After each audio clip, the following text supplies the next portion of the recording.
Salut et bienvenue dans cette nouvelle capsule de la chaîne Max Skills University. Je suis très heureux de vous retrouver aujourd'hui pour continuer notre mini parcours de fiscalité.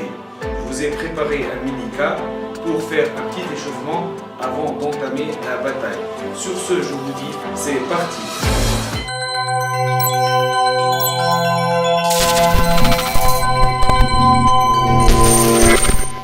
Au niveau de ce cas, on va préciser premièrement le pays d'imposition de Monsieur X.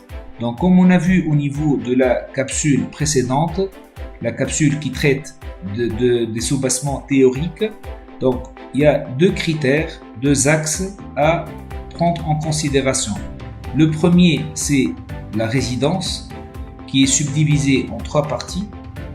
Le lieu d'habitation, la durée précise du séjour qui doit être supérieur à 183 et finalement est-ce qu'il est considéré comme agent d'État ou pas.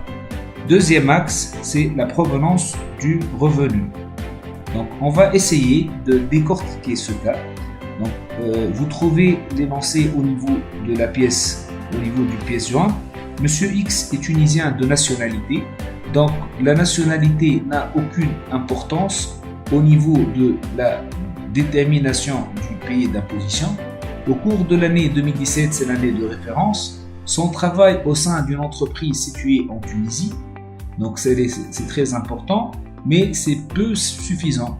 Lui a imposé 4 mois de présence contenue. 4 x 30, c'est 120, donc la notion de nombre de jours n'est pas vérifiée, puisque c'est inférieur à 183, sur le territoire tunisien et les déplacements fréquents à l'étranger. Le déplacement n'a aucune importance. Monsieur X a ainsi perçu à ce titre un salaire mensuel de 2500 dinars net de retenue, étant précisé qu'il a bénéficié au cours de cette même année d'une aide financée à hauteur de 50% par un organisme professionnel allemand pour une formation qu'il a suivie en Allemagne. Donc l'année. Pour déterminer le pays d'imposition, d'une manière générale, deux critères sont envisagés, le critère de la résidence et le critère de la source. Comme je viens de dire, donc, le critère de résidence comporte trois éléments. Pour le salaire de M. X, le critère de résidence n'est pas à prendre en considération, car, premièrement, ni le lieu d'habitation n'a pas été précisé, ni la durée précise du séjour sur le territoire tunisien n'ont été précisés pour l'année 2017. De même, le troisième critère, c'est est-ce qu'il est agent d'État. Normalement, il n'est pas agent d'État puisqu'il travaille dans une entreprise implantée en Tunisie. Donc, la faute commise par la plupart des étudiants directement, il n'est pas imposable en Tunisie. Il nous reste un autre critère, c'est le critère de la source, donc la provenance du revenu salarial. Dans ce cas précis, il s'agit de l'entreprise située en Tunisie qui représente l'employeur de Monsieur X. Donc l'origine du salaire, l'origine du revenu est une entreprise située en Tunisie. Donc finalement, si on trouve qu'un seul critère est vérifié, directement, on va affirmer que M. X doit être imposé en Tunisie. Pour ce qui est de l'aide, même si elle est en partie de source allemande, elle a servi à financer une formation, donc elle n'a rien à voir avec le revenu et n'a pas par conséquent de conséquences sur l'assiette imposable. Quant au loyer et les intérêts générés par l'épargne, on applique le même critère, à savoir la source. La maison louée ainsi que la banque sont localisées en Tunisie. Donc, deuxièmement, on va essayer de déterminer l'IRPP. Donc, pour déterminer l'IRPP, la démarche est la suivante. On a 7 catégories. Dans ce cas, on a 3 catégories. Donc, la première catégorie, c'est catégorie traitement, pour le traitement pour un cadre, le salaire pour un ouvrier. Donc, deuxième partie de cette catégorie, on a les pensions et les rentes viagères. Donc, qu'est-ce qu'il faut faire dans ce cas? Il faut commencer tout d'abord, pour la catégorie, le revenu imposable. Donc le revenu imposable, c'est le salaire brut. On va retrancher les cotisations CNSS. Les cotisations CNSS, c'est le salaire brut moins 9,18. On trouve le salaire net des retenues sociales. On retranche les frais professionnels qui s'élèvent à 10% avec une limite de 2000 dinars. Donc finalement, on trouve le revenu imposable. Donc, chaque catégorie, vous la traitez séparément. Vous devez déterminer le revenu imposable de chaque catégorie. Puis, on va additionner la somme des revenus imposables pour finalement le revenu net global. Donc, étape 1. On va calculer le revenu imposable de chaque catégorie. Étape 2. On va additionner la somme des revenus imposables pour déterminer le revenu net global. Troisième étape, on va retrancher le revenu net global. On retranche les déductions communes. Vous voyez qu'on fait des marches dans le cas, on va l'appliquer. On trouve le revenu net global imposable. Donc, RNG, RNGI. Puis, une fois on a déterminé le revenu net global, on applique le barème. Donc, plus chauffe le barème, on détermine l'IRPP. L'IRPP, on retranche les retenues à la source et les acomptes provisionnels dans l'IRPP à payer. Il y a deux critères, les plus-values sur cession d'immobilisation et les plus-values sur cession de valeur mobilière. Ce sont des éléments hors IRPP. Donc, on a directement, on a le salaire base net des retenues sociales. Au niveau, on a un piège. Donc, on a le salaire brut directement. On a le salaire brut auquel on a retranché la CNSS, la cotisation CNSS, qui s'élève à 9,18. Donc, on a 30 000 dinars. Donc, normalement, qu'est-ce qu'on doit faire? Les 30 000 dinars et on retranche les frais professionnels. Au niveau de la nouvelle loi, les frais sont plafonnés à 2000 dinars. Donc, normalement, on retranche 2000. C'est un exercice qui date de 2017, donc avant l'apparition de la loi. Donc, normalement, on aura un salaire net de 28 000 dinars. Ok. Donc, les 5 000 dinars représentant une aide pour financer une formation et non un avantage en nature. Ticket restaurant, bon d'essence, auquel cas on l'aurait ajouté au salaire de base. Donc, dans ce cas, le salaire de base de l'aide n'est pas considéré comme un revenu. Donc, l'année, finalement, la catégorie le salaire net. Deuxième catégorie, traitement du loyer. Donc, on est le loyer, monsieur X, une maison à local qui va louer. Donc, c'est 15 000 x 12, on aura 1500, je m'excuse, x 12, donc on aura 18 000.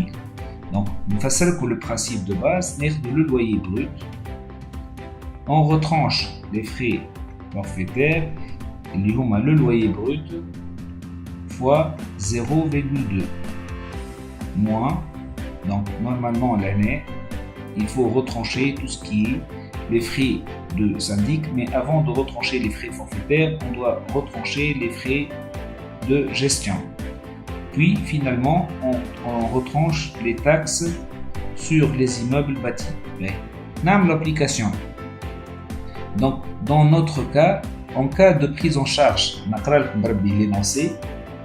Donc, monsieur X est propriétaire d'une maison qu'il donne en location depuis janvier, en contrepartie d'un loyer de 1500 et versement d'une caution, donc caution mais en s'engageant à prendre en charge le paiement de l'eau et de l'électricité évalué sur facture à 350. Monsieur B, donc il faut déduire les frais d'électricité qui s'élèvent à 350 x 12. Voilà, une petite remarque. En cas de prise en charge par le propriétaire des dépenses mises à la charge du locataire, il y a déduction. En revanche, en cas de prise en charge par le locataire des dépenses, au lieu et à la place, il y a majoration. Donc, dans notre cas, on est dans le cas de déduction, puisque c'est le propriétaire qui va prendre en charge. Donc, l'année, nous avons 18 000 moins 4 200. Puis, on va appliquer les 20%. Donc, on retranche les 20% qui représentent les frais de gestion. Donc, le principe, le loyer brut. On retranche s'il y a des charges. Puis, on retranche les 20%. Les 20% les frais de gestion d'amortissement. S'il y a des taxes sur les immeubles bâtis, par exemple, donc, dans notre cas, il y a une condition. Les taxes doivent être payées au cours de l'année en référence. Au niveau de l'énoncé, il a promis de payer. Donc, c'est l'avantage.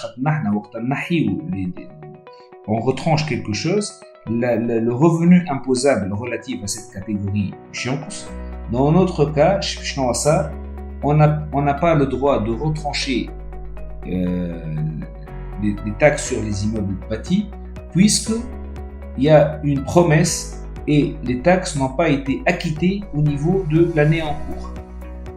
Donc, troisième catégorie, donc catégorie l'année traitement en salaire. Deuxième catégorie, c'est le revenu foncier, le traitement du loyer, donc c'est la catégorie revenu foncier.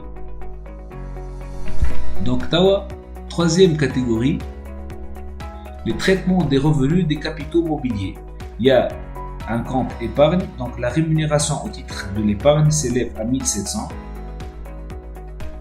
Donc c'est un revenu brut net, pas de charge à déduire. Donc je vous invite à revoir la capsule traitant des concepts théoriques pour bien appréhender les 7 revenus. Donc l'étape où l'année est revenu imposable relatif à chaque catégorie.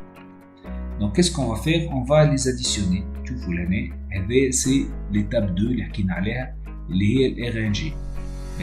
Je vais les déductions communes. Donc les déductions communes, donc s'il est chef de famille, on va retrancher 300 dinars. Pour chaque enfant, premier enfant 100, deuxième enfant 100, troisième enfant 100, quatrième enfant 400. Donc, s'il est un enfant handicapé, c'est 2000. Et nous, c'est les valeurs à demain. T'as l'ancienne loi 1500. Donc, au lieu de 150, je me retrouve 300. Vous voyez, s'il a un étudiant non boursier, je m'en ai étudiant. Si un étudiant non boursier dont l'âge est entre 20 et 25, deuxième critère, il ne doit pas bénéficier d'une bourse. Troisième critère, donc il poursuit des études universitaires. Donc on a une déduction au titre d'un contrat plafonné à 10 000. Il a versé au niveau de l'énoncé, la prime versée par le père est de 2500, donc on va déduire seulement 10 000 dinars. Et finalement, on va déduire déduction au titre de l'épargne de 1000 dinars. Et donc, les déductions communes, si il est chef de famille 300, les enfants à charge, 5 enfants 200, la prime d'assurance est plafonnée à 1000 et déduction au titre de l'épargne c'est 1000. Et donc, les déductions communes. Donc, on va trouver le revenu net global imposable. Le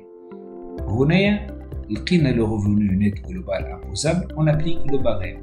Donc, le barème, c'est 0, entre 0 et 5000, c'est 0%. Donc, je vous invite à revoir la capsule traitant de la partie théorique. D'une manière détaillée les composantes de chaque catégorie et les étapes à suivre pour déterminer l'IRPP. C'est une application. On passe à la deuxième partie. Monsieur X réalise un autre revenu qui doit être traité distinctement du revenu global. Il a son propre régime d'imposition et son propre taux d'imposition. Il n'est pas donc soumis au barème. L'IRPP dû, l'IRPP à payer, on doit passer à deux catégories. Il s'agit de la plus-value sur la cession d'un bien immobilisé. Le principe est le suivant. Donc tout d'abord, on doit déterminer, je m'excuse. Donc qu'est-ce qu'on va faire? On va essayer de déterminer le prix d'achat actualisé. Donc le prix d'achat actualisé, c'est le prix d'achat plus soit 10%, soit 0,05 fois le prix d'achat fois le nombre de jours de détention sur 360. On va essayer d'appliquer donc l'année. On va refaire la même chose pour les autres dépenses. Par exemple, la clôture sour ou la haja, nous la dépense kif plus la dépense fois 0,1 plus la dépense fois le nombre de jours sur 360. Et nous représente le prix d'achat actualisé. Mais l'application. Donc il s'agit de la plus-value donc qui obéit à une simple formule, le prix de cession. Donc on a fait partie le prix d'acquisition plus le prix d'acquisition actualisé. C'est la partie actualisée. Plus les valeurs des travaux, donc on a des dépenses des travaux, plus l'actualisation de terre. Donc dans notre cas, on va multiplier par 10 fois le nombre de jours de détention, étant précisé qu'on compte 360 par jour, c'est clair, et 30 par mois. Dans le cas présent, il n'y a pas d'acquisition, donc 10% à dire s'il y a acquisition. S'il y a héritage, terrain, l'immobilisation en question, villa ou par exemple un appartement, bien. Donc on doit on multiplie par 10%. Par contre, s'il y a héritage, on multiplie par 5%. Donc dans notre cas, s'il y a un héritage, on multiplie par 5%. Donc on a application 220 000 plus 5% des frais d'enregistrement plus 5%, donc ça nous donne 11 000 plus l'actualisation. Donc on a 6 ans. Donc on aura finalement la valeur actualisée, le prix d'achat actualisé. Dans le cas interne, le prix de vente c'est 500 000. Donc la plus-value, c'est le prix d'achat actualisé. Et c'est le prix de cession. Donc on a une plus-value. La plus-value, facile pour le principe, il y a deux cas. Si la durée de détention est inférieure à 5 ans. Donc on va multiplier la plus-value par 15%. Si elle est supérieure à 5%, donc 5% on va multiplier par 10%. Dans notre cas, le taux d'imposition de la plus-value est de 10%, puisque la durée de détention est supérieure à 5 ans. Dans le cas où elle est inférieure à 5 ans, elle va être de 15%. Donc la plus-value, خلينا نخرجوا l'impôt اللي باش نخلصوه. Donc باش ناخذوا la plus-value fois le taux. Finalement, si la plus-value est exonérée, qu'est-ce que ça veut dire être exonérée? معناها مش تخلينا نخلصوا أقل، مانيش باش نخلصوا plutôt si la vente est entre ascendant ou descendant, ou lorsqu'il s'agit d'une expropriation par une entité publique, ou encore lorsqu'il s'agit de la première cession. On suppose qu'il a le résultat égal à R. On est dans le cas d'une maison d'habitation dont la superficie, par exemple, est de 1600 mètres carrés par 1600. Donc pour les 1000 mètres carrés moulines, ils vont être exonérés. Donc je n'ai 1600 sur moins 1000 sur 1000 mètres carrés. Donc l'année, on va payer seulement sur les 600 mètres carrés qui restent. Donc les 1000 mètres carrés, les premiers 1000 mètres carrés vont être exonérés. Donc j'espère que cette vidéo vous l'avez kiffé. Si vous avez des choses à dire, écrivez dans les commentaires. Je vais essayer de vous répondre le plus tôt possible. Donc maintenant, je vous dis à bientôt.